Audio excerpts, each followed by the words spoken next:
will be there in the event.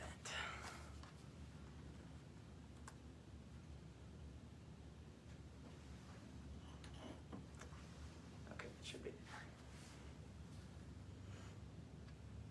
You are good to start whenever you'd like to. Go ahead. Yeah, go ahead. I'm good. It's in now. All right. Are we up? Yes, we should be here. Well, good morning, everybody. This is Chief Paul Williams, Springfield Police Department, and happy to join you from my office today for a virtual coffee with the Chief. Sorry if we got started a couple minutes late. I have a brand new public affairs officer, Chris Swatters. Say hello, Chris. Hello. She's in the office with me today, going to be kind of monitoring things as we go along, and hopefully be able to answer a lot of your questions. Did this virtual. We've done this in the past a couple times, but today I thought I would do it. Had a surge in COVID. In fact, I had COVID myself at the end of January, so I thought this would be safer for everyone. But the ability to connect with folks, answer your questions, and really for me to engage with the public a little bit. So two things we're going to do today. One, there were a bunch of questions that were submitted ahead of time. Thank you, Chris, for putting that out there. So I'm going to walk through those as we go along today. But also, while you're watching, feel free to type your question or comment in, and Chris is going to kind of scroll through those, and we'll try to get some of those answered here live in the next 30 minutes. But also, anybody that posts something on Facebook, we always respond in writing if we can't get to you while we're doing the video here this morning. So with that, and I'm trying to do double duty here and see if I can monitor as well, but Nothing yet. Nothing yet. So I will go to the questions that were submitted ahead of time. I've got about 10 or 11 of those.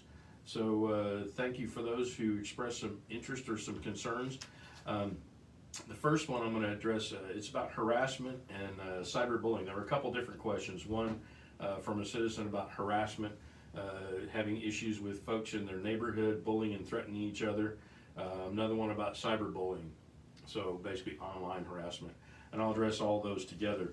Yes, harassment is a crime.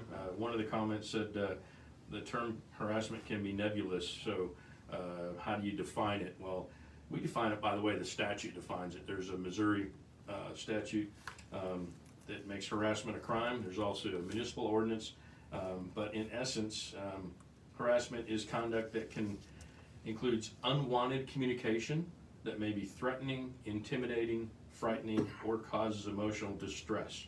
The emotional distress part is specifically listed in the state statute, in that it says, if any person without good cause engaged in any act with the purpose to cause emotional distress to another person, and such act does constitute emotional distress, it can actually be a felony. So the first thing is absolutely file a report.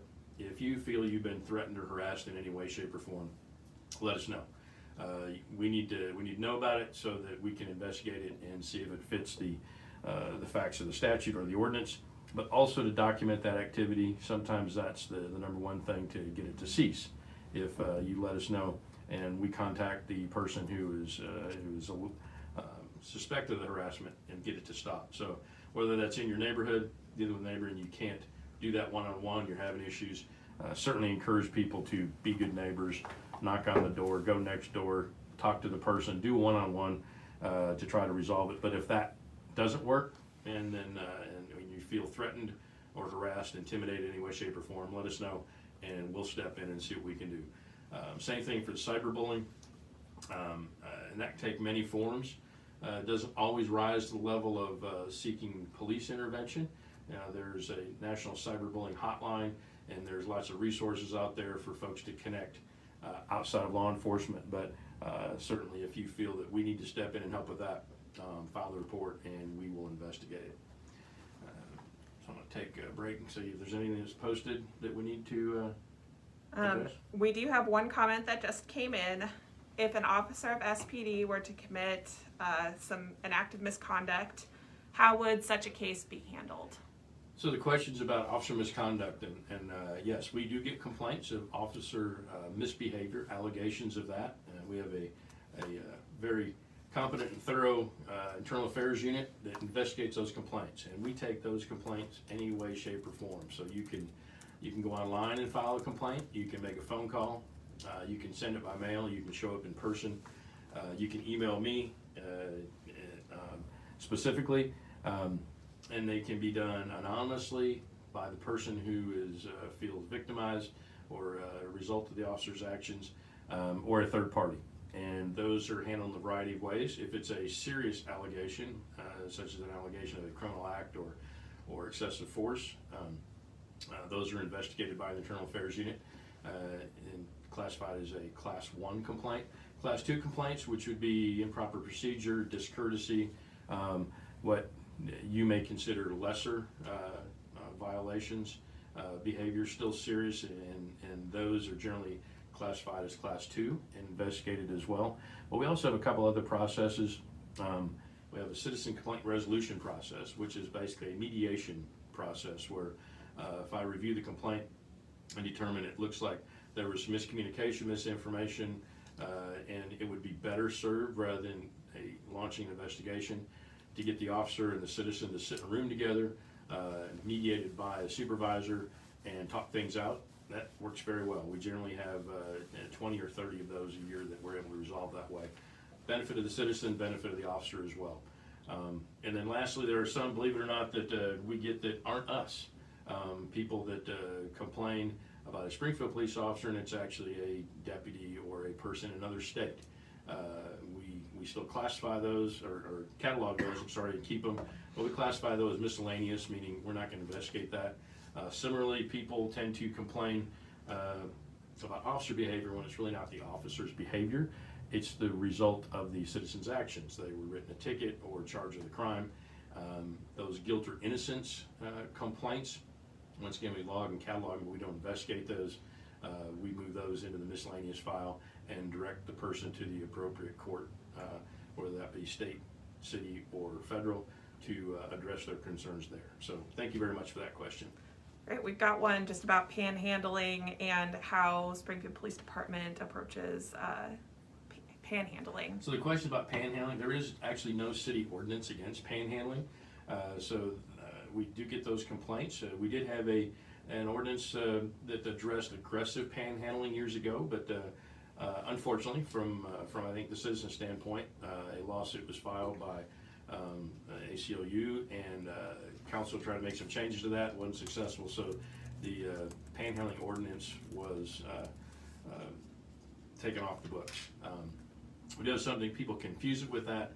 We do have something called the pedestrian safety ordinance, which deals specifically with people standing in the median or on the side of the road on major thoroughfares and disrupting traffic, causing traffic hazards both to the pedestrians themselves and also people that stop in the roadway and create a traffic hazard. So that's a separate issue that we do write tickets or arrest people for that, multiple offenders, and that's something I encourage people to be aware of and not to do. Certainly if you're wanting to report that, it's a call to 911 and an officer will come out and address the situation. I also encourage motorists specifically, if you see that, feel free to call us. Don't stop in the middle of a roadway and hand something out the window to someone. All that does is encourage that improper behavior and creates a traffic hazard for everyone else. I do have a question. What do you enjoy most about your job? This, sitting here having coffee in the morning and talking about police work. And I don't mean to be flip, but I've been doing this for 40 years, and there's lots of things I've enjoyed in my job. My current position, I think the enjoyment comes from being able to do two things. One, provide a safe environment for our citizens and address concerns and resolve those and keep people appreciating the daily work of the officers. And then two, doing what I can to make the job of being a police officer here in Springfield what people want to do. For those who are here, make it enjoyable and providing resources, equipment to do things, but also encouraging others to come here and be a part of this great department. So I'm in that amiable position of being someone who's able to impact a lot of people in a lot of different ways. And I'd say that's the most enjoyable aspect of my job right now. if someone is looking for answers to questions about a police report that they filed, whether it was a traffic accident or something else, a police report they filed, how can they get information about their police report? So information about police reports. If you file a report, you will always be given a report number, and the best way to find out what the status of that is to contact the police department. 864-1810, that's 417-864-1810 is our main number, answered almost 24 hours a day. But normally during working hours, then those folks that answer, either a records employee or sometimes an officer who's on light duty filling that role, will be able to direct you to the appropriate detective that's being investigated, or give you information about the report if you have questions. So I encourage you to, if you have questions, to do it that way, and once you have that contact, to then hopefully be able to contact a person directly about your case. And I'm gonna take a break here from what's coming up, which is good. I appreciate that, and try to get to one or two more of these that were sent to us ahead of time. A bunch of questions about traffic enforcement, people driving around with the expired tags or no tags, and people driving without headlights when it's dark, and when officers can write tickets and how we write tickets. So let me just address that all in a group and say, yes, that is a violation. First, if it's raining or snowing and it's dark and your wipers are on, then your headlights should be on. And yes, it's illegal to drive around with an expired tag. But I also have to remind you that police officers are tasked with doing a myriad of things in this city. Traffic enforcement is important. Hazardous moving violations, speeding, stop signs, red lights is certainly a priority. Equipment violations and those lesser offenses are handled when the officer have time. And unfortunately, they don't have a lot of time now. We have a huge increase in the last couple of years in our calls for service, and a decrease in the number of officers available to handle those. So what you may see, and I get this complaint from time to time, is, well, an officer was right behind that car and they didn't stop them, they didn't do anything. Absolutely, that happens. We do not encourage our officers to make traffic stops for equipment violations when they're on their way or already engaged in a call for service. So unfortunately, that may be what the person sees. And if it's a serious violation, the officers could call and have someone else take care of it. Or certainly if it's a suspected drunk driver, for example, they may, and depending what call they're on, they may determine they need to take action on that. But those minor things, officers will see them and take action when they can, but it's not a priority, and I understand that. It may be a priority to you, but we have to really balance being able to do everything that's asked of us throughout the day. And then officer discretion, it's paramount. If we did not allow officers to use good judgment and provide them training and direction and guidelines on what to do, when to do, and how to do it, things would pretty much come to a standstill. So we encourage, and I'm confident and comfortable in the officers making good decisions, and that is not just in traffic enforcement, but everything we do. There were a couple other questions about when is it appropriate for an officer to not write a ticket, and if a citizen says, I want you to write a ticket for something, do they have to? So let me address the first one. It is officer discretion based on the circumstances that the officers faced with at the time. As far as if a citizen asks, now, if that's a situation where it's a trespassing violation, or we talked about harassment earlier, something where the citizen is involved and they would be the witness and actually the person who is going to be pursuing the charge, and they're insistent that they want that person cited, loud music, disturbance, something like that, where the citizen's called and the officer is there. Yes, if you're insistent, the officer will do that, and then it's incumbent upon you to be the one that is in contact with the prosecutor when called, and to show up in court, because you're the actual person pursuing the charge and the witness. The officer is just facilitating that. So kind of a mixed bag there, but my final thought on that is officer discretion is essential to what we do every day, and except for those very, very serious crimes where the officers have no discretion on taking action, we have to depend on them both as a department and as a community that they're going to exercise good judgment, make good decisions when faced with those questions. While you're on the topic of traffic, I did have a message come in here about texting and driving and just distracted driving in general, and if there's any campaign we're working on. So right now in the state of Missouri, only those under the age of 21 is it illegal for you to text and drive. There's always a couple of bills introduced in the legislature to outlaw that for everyone. They haven't gained any traction in the last few years. Certainly would support that. It is one of the top causes of traffic crashes in our community. So is there a campaign against that? No, that's not or a campaign like ticket writing or stopping or anything like that. Specifically for distracted driving, no, we don't have anything like that underway. We kind of combine hazardous moving violations, which that would fall under, but as I said, the speed and the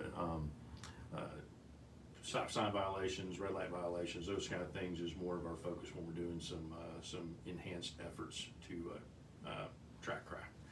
track down traffic violators and cite them. There were a couple questions about the Citizens Resource Center, so I thought I'd address those real quick. The Citizens Resource Center is a city function. It's not part of the police department, and you can access them either by phone at 864-1010, that's 417-864-1010, or by mail, or by email, or in person. There's a great page on the city website that addresses the Citizen Resource Center. But some of those things that you can call in there, instead of calling, it's not really it could be a violation of city ordinance, but it's not really a crime. You don't want to call 911, have an officer come out, but things like abandoned vehicles, tall weeds or grass, trash violations, dangerous buildings, some noise disturbances that are ongoing, not happening right now where you need the police, signs in the right of way, or some things are listed on the website. That's a simple contact them, and then they will ask you to give a description, how long the problems existed, and an exact location so that they can address that. And then some of those come to the police department. A lot of them go to building development services or public works, other city departments. The ones that come to the police department, like the abandoned vehicles, dangerous buildings, some traffic issues, noise problems, we get those, assign those out, and then report back. And if you give your name and number, then the Citizen Resource folks will let you know the end result of your complaint. But you can do that anonymously. They don't require you to give your name. I know there's a question here about, is it confidential? It's not confidential. It's a city report, it's a city contact, and someone could file a sunshine request for the records from the Citizens Resource Center and find that information out. Now, we don't go and say, hey, Joe Smith complained about this at your house. We will not tell someone that. So you can give your information if you want to know what the end result was. But if you're concerned about that, about someone not knowing who you are, I encourage you to do that anonymously.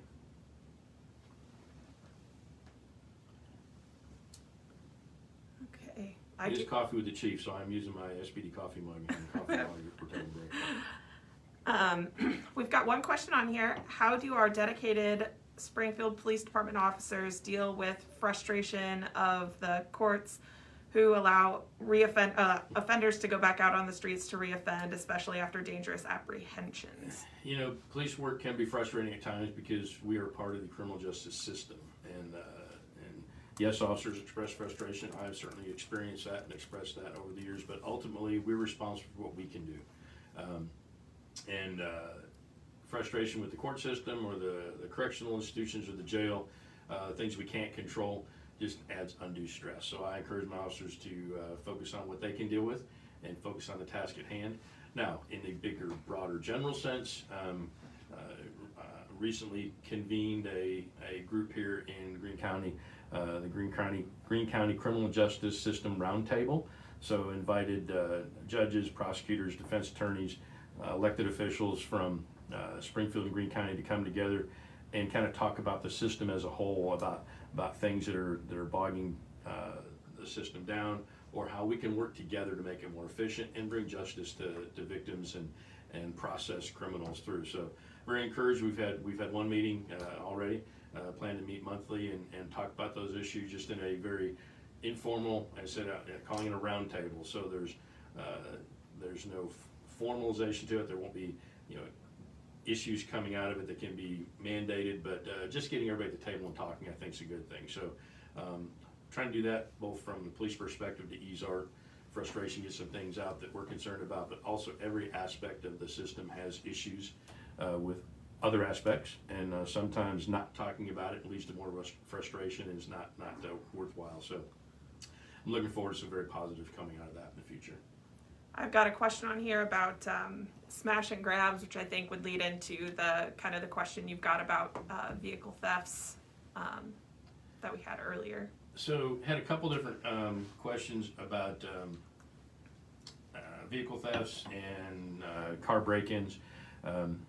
We kicked off a crime reduction, a policing plan for 2022 to try to provide some focused efforts and engagement with the community on certain things. And one of those things is auto theft, and that's our focus this first quarter of the year, is reducing the amount of auto thefts and the amount of car break-ins.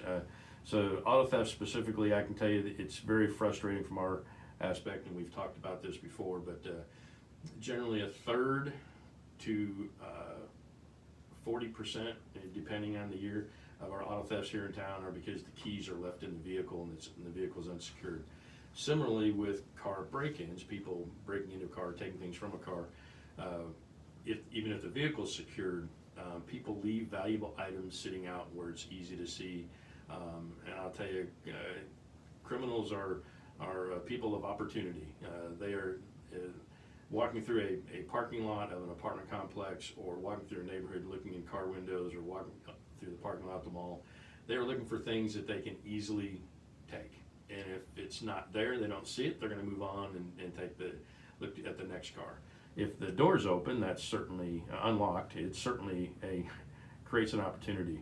So encouraging people to be vigilant, take their keys, lock their cars, don't leave anything in view.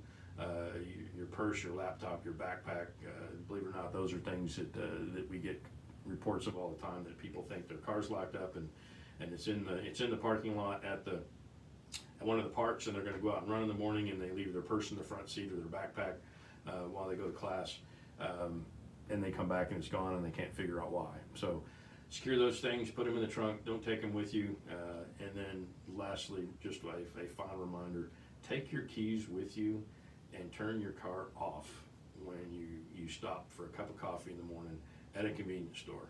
You wouldn't believe how many people come out and find their car stolen because they left it running because we had some cold weather here recently. It was 10 degrees out and they didn't want to get back to a cold car, or from their driveway as they're getting ready to go to work in the morning. They don't want to get in a cold car, so they go start it up, go back in the house and have that cup of coffee and come out, and then they can't get to work. So please keep your car secured. And anticipating a question, remote starts are a great idea. So that's not the type of thing we're talking about. You have a remote start and you can start the car from the house and it's still secured, and in essence it has a kill switch where somebody gets in and tries to take off. They're not going to be able to go anywhere with your car. Those are a great idea, and I encourage you to use those as well. And I've got a question here that I think is going to be a great lead-in to talk about recruiting for officers, but how many officer positions do we have to fill? So that's we've been experiencing a crisis of staffing here for the last year or two. I have an academy class of 26 going right now, but they will not hit the field for another 6 months or so.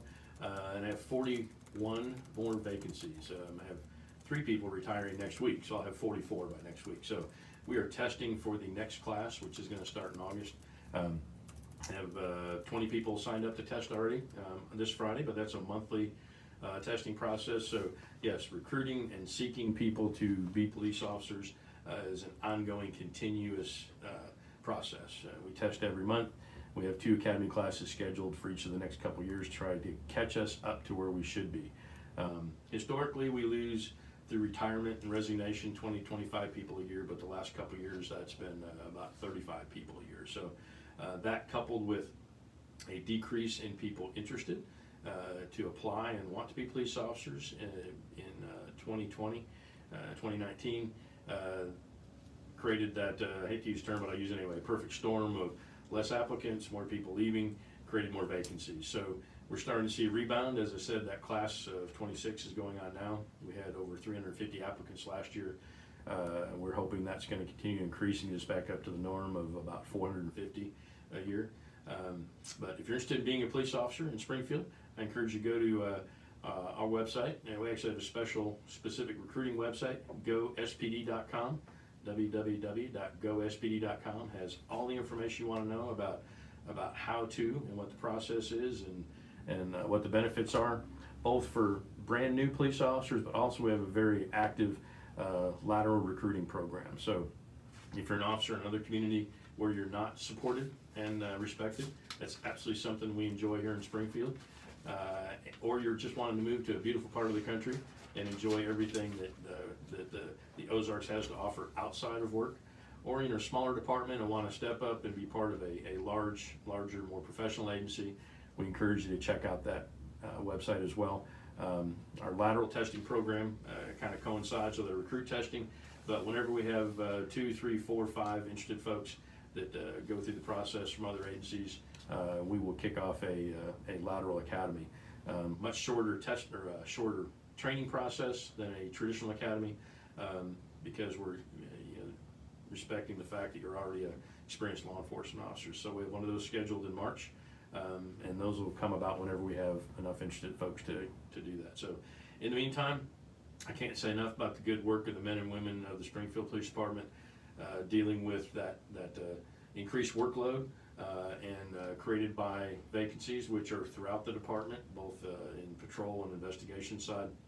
And we're seeming to be managing it pretty well. I commented to staff the other day, I said we're holding the line. And, I'm waiting on my final crime numbers, but I think they're going to show that crime in 2021, even with decreased amount of staffing, we were able to kind of maintain and maybe even decrease in some areas. So hard work on the part of the officers and increased citizen engagement. We're hoping as we come out of the worst parts of the pandemic, re-engaging with our citizens, getting them re-involved, and working with officers to combat crime problems and also problems in the neighborhood, I think is going to bring big dividends moving forward in 2022.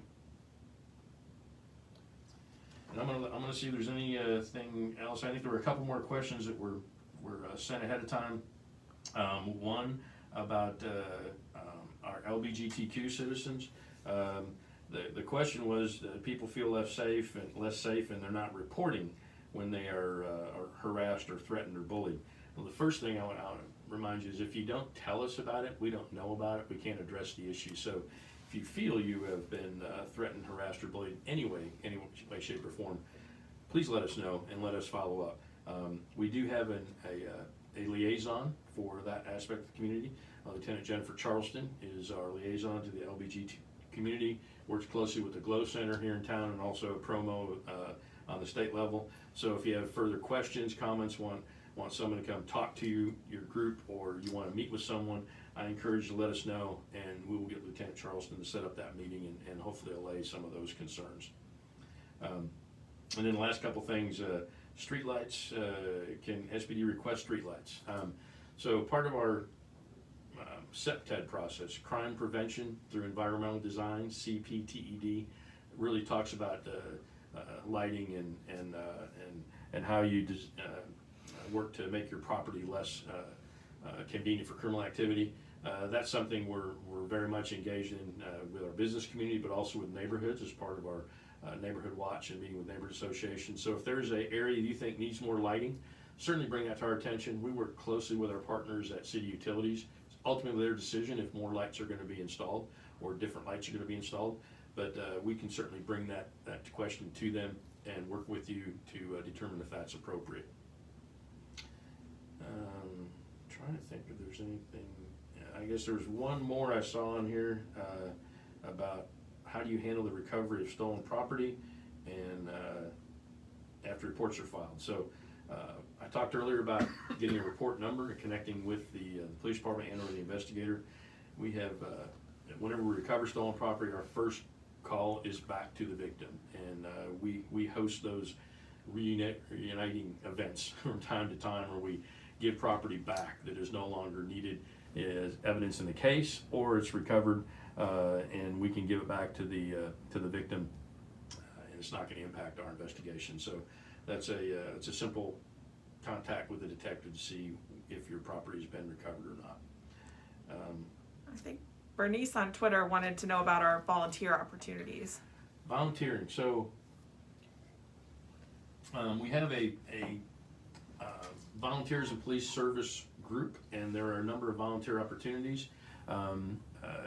We encourage people, if they're interested in volunteering in any way, shape, or form, very first thing to do is contact us and let us know what you're interested in. We'll see if we can plug you in. We have a couple of examples. We have volunteers who do handicap enforcement. They take those calls that come in about people misusing those handicap parking places, and we have a couple citizen volunteers who go out and address those complaints and are authorized to write those tickets. We have some citizen volunteers who help with motorist assist, so augmenting our traffic unit, our traffic safety officers. They're able to go out and assist people in need, stalled on the side of the road, calling in, needing something, and we're always looking for more volunteers for that. Volunteers helping with our records and our training and our sections. We're lagging out a little bit, so if you're interested in that, contact us, let us know. I'd say the number one way you can see what we do and how we do and where you might fit in is to be a part of our Citizens Police Academy. We host that every year. Last year we actually had 2 classes because we had so many folks interested, but there'll be one coming up in the fall of 2022. So look for the announcement and the ability to apply for that coming up here soon. 10-week program, 1 night a week, and you get to kind of see everything about the police department, and then we offer opportunities for folks to be engaged with the police department once they complete that training program. There are more questions, but we're at that 30-minute mark, so if you want to take more, I can give you more. So I actually have, this is scheduled for 30 minutes. I have another commitment after this that I'm going to be a little bit late for, but I'm going to go ahead and stop it and say, those folks I didn't get to you here online, man, we will respond in kind on Facebook. I encourage you to look for the answers to those questions. I appreciate everyone's involvement and engagement with your police department.